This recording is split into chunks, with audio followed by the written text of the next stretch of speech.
Hey everybody, it's Venom321 here, bringing you some more Pokemon Black 2 and White 2 Wi-Fi battles. This is a UU match I got against someone by the name of tclegend from the Smogon Wi-Fi Battle Finder.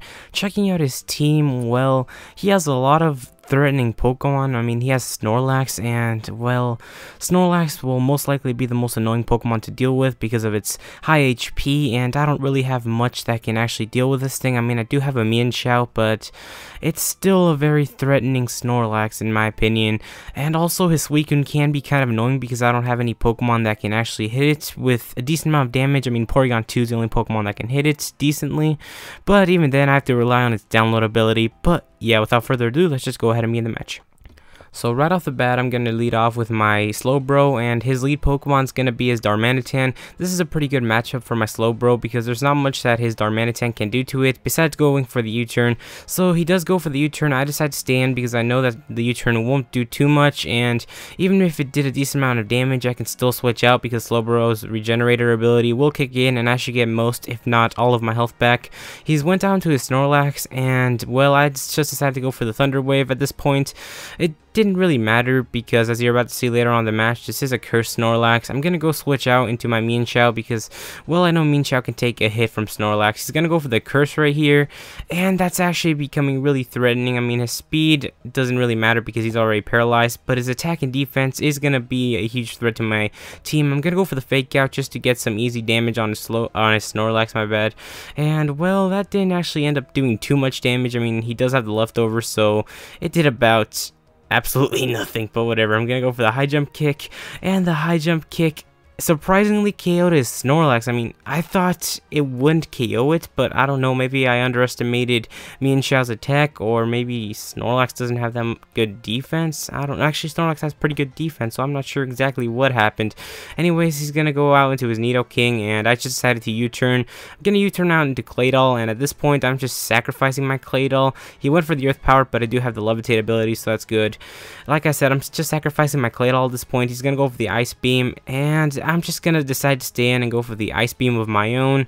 Like I said, I'm sacrificing it because it's probably the most useless Pokemon on my team, and I don't really feel the need to set up the Stealth Rocks in this match. But yeah, he's gonna go for another Ice Beam, and that's gonna be the end of my Claydol. So that kind of sucks, but whatever.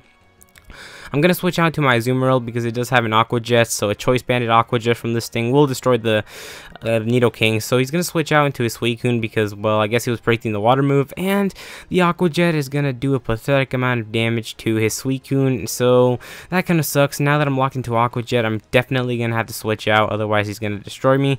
And I'm going to switch out into my Slowbro. I believe he's going to go for the Scald. Yes, he is, so it was a good thing I switched, because if I did just decide to spam the Aqua Jet and do absolutely nothing, the Scald will basically get the burn on my Azumarill, and that would be really bad for me.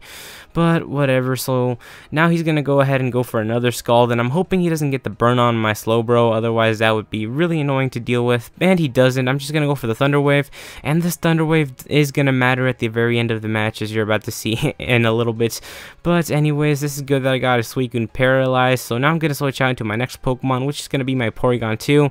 I know that the download ability will most likely raise its special attack, so it does. So now I know that next turn I can feel free to go for a Thunderbolt, and the Thunderbolt will do a lot of damage to a Suicune. I'm not sure if it will be enough to KO it, but yeah, he went for the Scald, and he got the burn on my Porygon 2, so that kind of sucks. I mean, I would rather get my Slowbro burned than my Porygon, but whatever. He's gonna go switch on to his Nidoking, and I was predicting the Nidoking, so that's why I went for the Tri-Attack, and the Tri-Attack's gonna destroy his Nidoking, so that's pretty good for me that I predicted that. Anyways, his next Pokemon's gonna be his Mienshao, and I'm definitely gonna have to switch out because I want to save my Porygon 2 for later on, maybe to deal with the Suicune. Anyways, I went out to my Slowbro, and he's just gonna go for the high jump kick, and the high jump kick did a pathetic amount of damage to my Slowbro, so Slowbro is actually walling most of his team at this point.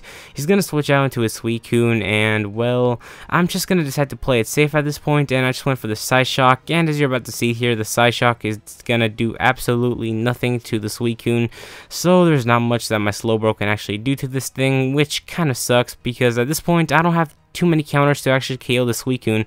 I'm going to go on to my Porygon 2 just so I can get the download and raise my special attack some more, and I know that Porygon 2 can live a Scald from the Suicune. Right here, he gets the Parahacks, and thankfully he can't attack because, well, the Scald would have actually been a little bit threatening to my Porygon 2, and it would have kind of ruined my plan.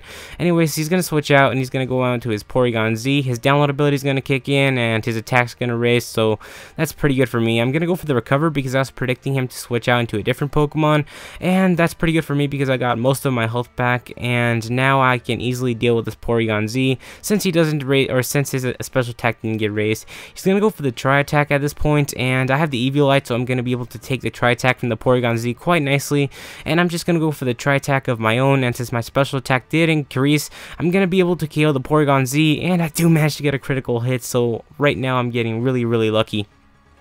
His next Pokemon that he's going to switch out into is going to be his Meowscarada, and I'm going to go switch out into my Azumarill because, well, Azumarill can pretty much take anything that this Pokemon throws at it, so yeah, he's going to U-turn, and he's going to U-turn out into his next Pokemon, which is going to be a Suicune. But as you're about to see here, when I said that the Thunder Wave on the Suicune did matter, you're about to see why it actually ended up mattering in this point in the match. Anyways, I'm just going to decide to stay in with my Azumarill. I don't care if I get burned with the Scald. I'm going to go for the U-turn, or for the return, my bad, and this is a choice banded U-turn, so it should do a lot of damage, and as you can see, the Parahax kicked in there, so that's really good for me. I'm gonna go for another return, and well, for this next move he gets another Parahax, so I guess I basically destroyed his Suicune because of the Thunder Wave. But yeah, I'm just gonna go for another return, and the Suicune is gonna go down. Thank God that thing is down because that thing was a huge threat to my team, and it pretty much was very difficult to take out. He's going to go into his Meowscarada, and it's going to go for the high jump kick. I'm just going to decide to sacrifice my Azumarill because it did kill the Suicune, and I want to get a safe switch onto my Slowbro because I know Slowbro can deal with this thing. He's going to go for the high jump kick. I guess he's locked into it, and well, I'm just going to go for the Psyshock, and the Psyshock is going to be enough to KO his Pokemon, so that's really good.